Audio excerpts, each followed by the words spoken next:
Bonjour, je m'appelle Fanfan, je suis mariée et j'ai deux enfants, un fils de 11 ans qui s'appelle Shema Emmanuel et un autre bébé qui a 4 mois et demi, bientôt 5 mois.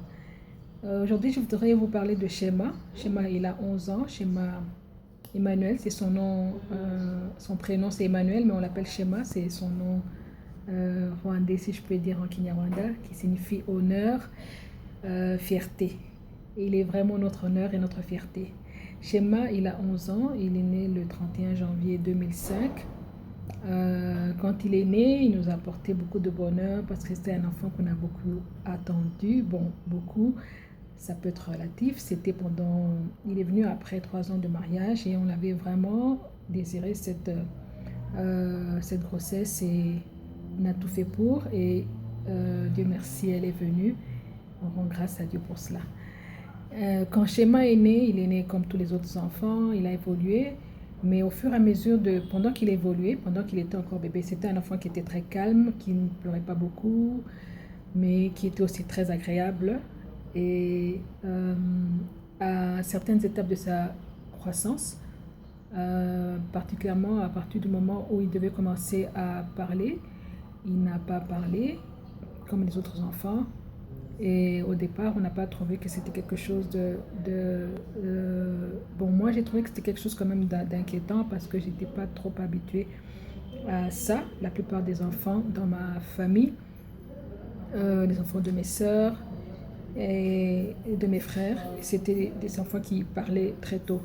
Et donc, c'est quelque chose que j'arrivais pas à comprendre, mais je n'ai pas fait un souci. Mais aussi, on me disait, comme c'est un garçon, peut-être qu'il va parler. Les garçons parlent plus tard que les filles en général. Mais par après, on a vu que c'était pas question de juste un problème de communication verbale, parce que par après, au fur et à mesure qu'il grandissait, on voyait aussi que son comportement était plutôt différent par rapport aux autres enfants. Shema faisait des choses répétitives, il avait des comportements répétitifs, mais c'était pas un enfant violent, mais il avait des routines, des choses qu'il faisait tout le temps, il courait d'un point à un autre dans le salon et il jouait pas avec des jouets. Les autres enfants, il ne s'intéressait pas aux autres enfants, il ne s'intéressait pas aux gens et il ne nous appelait pas non plus papa ou maman. Et on a commencé à se poser des questions, on voyait qu'il y avait quelque chose qui clochait avec l'enfant, disons qu'il y avait un hic. Et, mais on l'a mis à la crèche comme les autres enfants. Et à la crèche aussi, ce qu'on avait remarqué, c'est qu'il aimait beaucoup les chansons. Même à la maison, on pouvait le remarquer qu'il aimait beaucoup les chansons. Quand on mettait la musique, il était très attentif. Et à cette époque, il pouvait même répéter toute une chanson, les paroles d'une chanson. Il répétait tout un chant en entier. Mais il ne parlait pas. C'était les seules choses qu'il pouvait communiquer verbalement, c'était les chansons. Et par après, on s'est posé tout ce temps, pendant ce temps, on se posait des questions à l'école aussi. Et quand il a eu 3 ans et 3 mois, c'est quand on a reçu une visite d'un ami qui est canadien et qui travaille dans un centre pour enfants autistes au Canada, à Montréal. Et non, je ne sais plus très bien si c'est à Montréal. Et par après, il a passé la journée avec nous, il a regardé, il a observé Shema et par après il nous a dit qu'il pensait que Shema était autiste, mais que comme il n'était pas spécialiste, il fallait qu'on recoure à des spécialistes pour avoir un diagnostic. C'est vrai que c'était une nouvelle choc, mais en même temps c'était aussi une nouvelle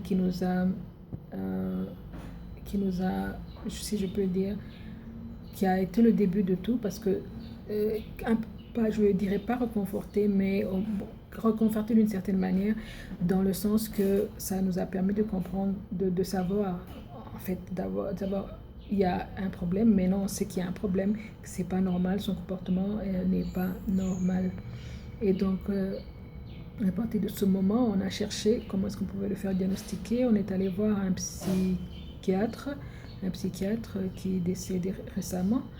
Et ce psychiatre a essayé de l'évaluer et il a dit qu'il pensait qu'il pourrait être autiste. Il était pas très sûr, les diagnostics n'étaient pas très sûrs, mais il nous avait proposé de revenir. Là, c'était en mars 2008. Schéma avait 3 ans et 3 mois, et de revenir en 2005. Il y avait d'autres spécialistes qui venaient des États-Unis. On est allé voir ces spécialistes en juin et c'était 2 dames psychiatres qui nous ont confirmé que l'enfant était autiste. Et à partir de là, c'est vrai que c'était oui, un grand choc, oui, surtout pour son père. Moi, je dirais pas que ça, c'est pas que c'était une nouvelle réjouissante, mais au moins j'étais réconfortée de savoir que je sais maintenant de quoi il s'agit et que maintenant le plus grand problème probablement, c'est de savoir qu'est-ce qu'il faut faire. Parce que en vivant ici au Rwanda, déjà, beaucoup de gens ne connaissaient pas de quoi il s'agissait, que ce soit les médecins. Oui, c'est vraiment étonnant. Et même nos propres pédiatres qui suivaient l'enfant ne savaient pas de quoi il s'agissait quand on leur parlait de l'autisme. On disait que l'enfant était diagnostiqué autiste. Mais aussi, surtout dans les milieux scolaires, parce que Shema était allé à l'école, comme les autres enfants. Mais dans l'école où il allait, à cette époque, quand on a dit que l'enfant était autiste, heureusement, ils savaient de quoi il s'agissait. Et ils nous ont dit qu'ils ne pouvaient pas suivre l'enfant parce qu'ils n'étaient pas spécialisés pour ça. Et évidemment, la directrice a proposé de garder l'enfant et de s'occuper de lui, mais sans plus, quoi. C'était pas qu'il allait avoir un encadrement approprié. Et donc, c'était le début de la galère, si je puis dire, parce que par après, il n'a pas pu rester dans cette école. On a dû le changer fréquemment d'institution parce que c'était difficile avec les éducateurs qui n'arrivaient pas à comprendre l'enfant et l'enfant n'arrivait pas non plus bon, si je peux dire, à évoluer parce que de toutes les façons, les éducateurs n'arrivaient pas lui donner une éducation ou bien des instructions qu'il pouvait comprendre parce qu'il avait sa façon à lui de comprendre les choses que eux, ils ne comprenaient pas. Et en parallèle, on a cherché aussi quelqu'un qui pouvait l'enseigner à la maison. Et donc on a essayé plusieurs méthodes. Il y avait des fois, c'était lui qui allait chez une institutrice à la maison chez elle. On a essayé toutes ces méthodes et ça ne marchait pas, ça n'évoluait pas.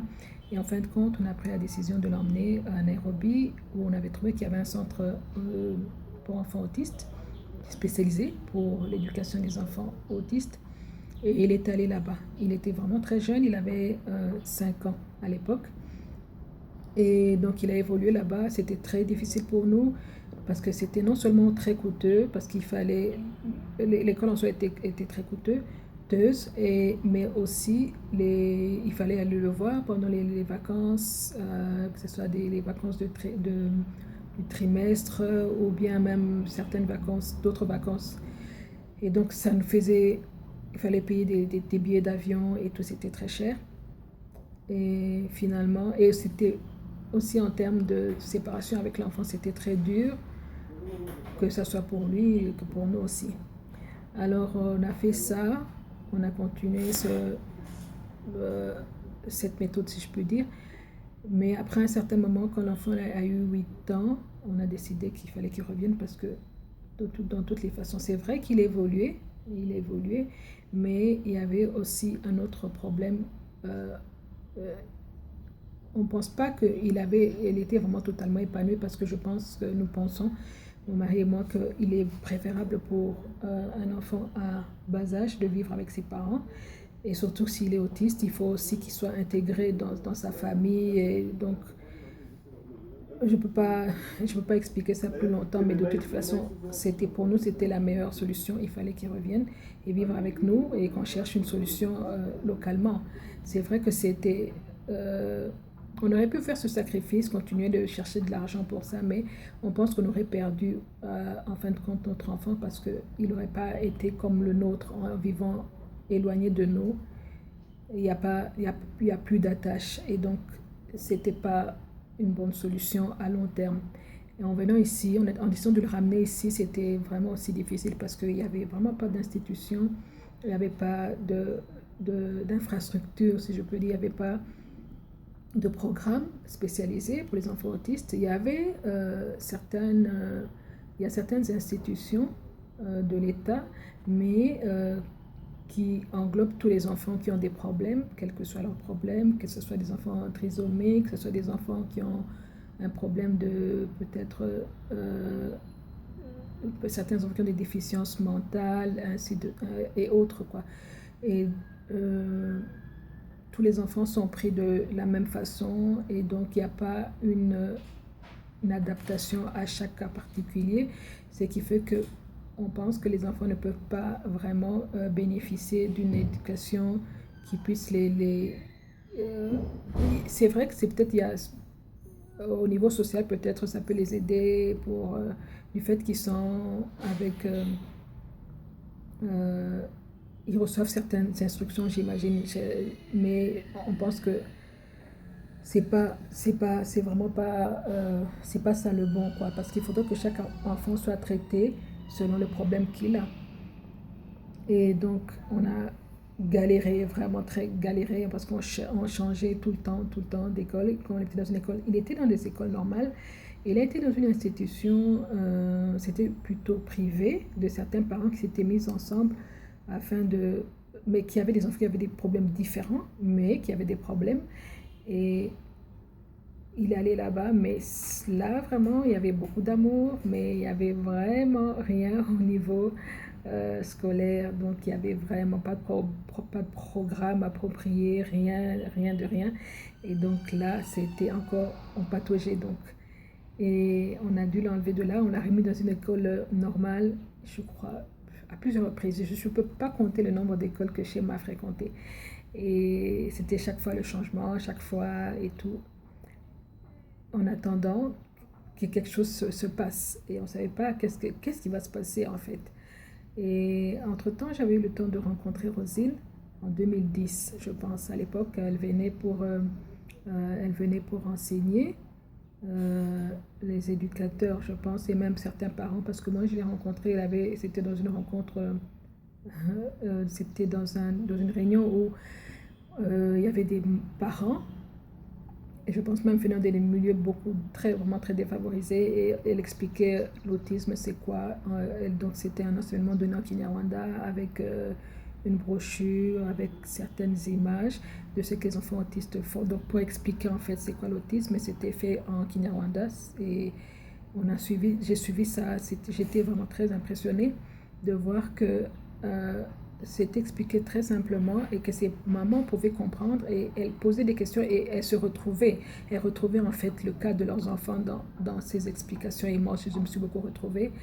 Et j'ai pu entrer en contact avec Rosine, on a fait connaissance à partir de ce moment, on a gardé le contact, mais aussi je me disais, bon, ok, c'est bien, et tout, elle m'encourageait quand elle m'envoyait des vidéos et tout ça, mais ça, je me disais, bon, ouais, ça c'est bien, ça m'aide, mais c'est pas quelque chose ça, c'est pas quelque chose de durable, parce que dans le sens que moi, je suis pas mère au foyer où je peux pas m'occuper de mon fils à 100% parce que je dois travailler. Je suis dans l'obligation de travailler. Euh, euh, et c'est difficile quand on n'est pas mère au foyer et qu'on ne peut pas s'occuper de son enfant à 100% et qu'il est autiste. Et donc, on le laisse à d'autres personnes. Et donc, je ne peux pas appliquer même ce que j'apprends au travers des vidéos. Donc, je peux l'appliquer, mais juste quand je suis là. Et donc, c'est pas maximal. Et ainsi, par après, Rosine me parle de son projet de venir ouvrir une institution, ou bien, si je peux dire, pour pour l'éducation spécialisée. Elle m'a parlé de ça depuis. Et quand elle m'a dit, je crois en 2014, si je ne m'abuse, ouais, en 2014, que ça allait prendre, donc finalement, le rêve allait devenir réalité. C'était une grande joie pour moi et pour beaucoup d'autres parents aussi, parce qu'entre-temps, il y avait beaucoup de parents qu'on avait pu connaître, qui étaient dans le même cas que nous, qui avaient des enfants qui étaient diagnostiqués autistes et qui ne savaient pas où les emmener. Et donc, par après, quand on a ouvert en juillet 2014, Schéma a quitté l'école où il était, il a rejoint le centre Autisme Rwanda et jusqu'à ce jour, c'est là où il est. Et vraiment, nous sommes contents. Nous sommes contents d'abord premièrement d'abord parce que c'est une école spécialisée pour enfants autistes. Et donc, pour nous, c'était important parce que là, déjà, ils connaissent le problème et puis si je peux dire, ils apportent une éducation qui est relative au problème de l'enfant. Et c'est vrai que c'est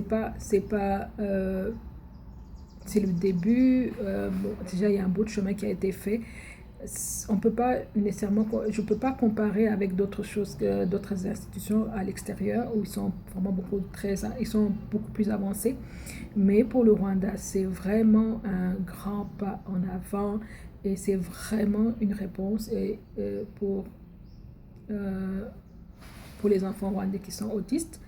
Et j'aimerais vraiment que ça continue. C'est vrai que on a commencé, c'était pas facile parce qu'il fallait payer vraiment beaucoup d'argent et c'est pas tous les parents qui ont cette possibilité. Mais avec le temps, nous espérons que ça va changer. Et aussi, on espère y aura beaucoup plus d'équipements aussi pour l'épanouissement des enfants. Et oui, et que beaucoup d'autres enfants qui attendent, qui sont sur la liste d'attente, qui aimeraient intégrer aussi l'école, mais qui n'ont pas les moyens, pourront aussi. Étant maman, je sais que c'est étant parent, parce que je sais que c'est pas seulement pour les mamans que c'est dur, étant parent rwandais d'enfants autistes, j'aimerais vraiment vous dire que c'est pas du tout facile, pas du tout facile. On fait face à beaucoup de luttes.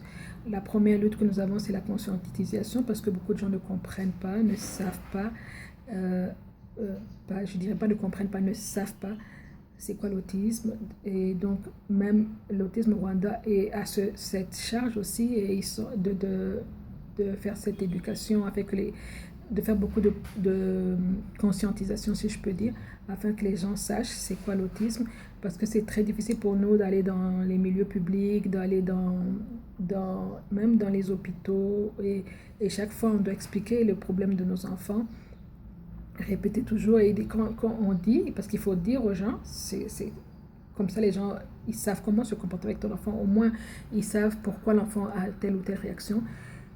Et il faut toujours faire ce devoir d'éduquer et d'éduquer les gens autour de nous. Et c'est pas facile. On a vraiment besoin de beaucoup de support, d'aide, des gens qui nous comprennent, qui nous soutiennent. Et on compte beaucoup sur Autisme Rwanda parce qu'on sait que c'est à partir de là que, si je peux dire, c'est à partir de là que jaillira la lumière. En fait, c'est vraiment un projet porteur d'espoir, de beaucoup d'espoir. Pour moi, je trouve que c'est comme une bouée de sauvetage pour nous. Et j'aimerais vraiment que vous compreniez que nos enfants ont besoin de cette éducation parce qu'ils ont droit à une éducation, non seulement parce que ce sont des enfants et que tout enfant a droit à une éducation, mais aussi parce que ce sont des enfants qui sont particuliers, qui sont pleins de ressources, qui sont, comment je peux dire, c'est des enfants extraordinaires. C'est vrai que les gens certaines personnes ne les comprennent pas, mais nous qui vivons avec eux, on finit par les comprendre. Des fois, ils nous surprennent, mais ils nous surprennent et on est vraiment, on sait qu'il y aura on est confiant que dans l'avenir, ça ira. Et ça ira pour eux, parce qu'au fur et à mesure que nous voyons qu'ils évoluent à Autisme Rwanda, on voit comment ce qu'ils sont en train de changer, on voit comment ce qu'ils sont en train de s'adapter au monde qui les entoure, à leur environnement. Ils sont plus aussi frustrés qu'avant parce qu'il y a des gens qui les comprennent et qui les aident à s'intégrer dans la société. Alors on aimerait que ça soit que notre rêve devienne totalement réalité, donc on les voit un jour adultes pouvant s'adapter dans la société, ayant un travail, évoluant comme toute autre personne parce qu'ils en ont le droit, et aussi parce que je ne sais plus ce que j'allais dire. Et donc c'était ça mon témoignage. Je remercie sincèrement et de tout mon cœur, je remercie Rosine pour ce sacrifice, en fait d'abord pour ce ce dévouement qu'elle a envers les enfants autistes. Je pense que ce n'est pas seulement les enfants autistes rwandais, c'est même en France. En fait, quand on a une passion, on n'a pas une passion qui a une couleur, on a une passion, c'est juste une passion, que ce soit pour des enfants de son pays ou pour d'autres enfants, mais c'est juste une passion, je pense qu'elle a. Et vraiment, merci sincèrement, Rosine, pour cela. Et aussi pour ta famille qui accepte de te lâcher, de te prêter, de te prêter à nous pour ce projet. On aimerait que tu sois ici à temps plein, que tu sois avec nous à temps plein, avec nos enfants, qu'on travaille ensemble, main dans la main. Et donc, c'est ça. J'aimerais vous dire que venez faire un petit coucou à Autisme Rwanda. Vous allez voir ce qui s'y passe. Et c'est ça, quoi. Merci, que Dieu vous bénisse.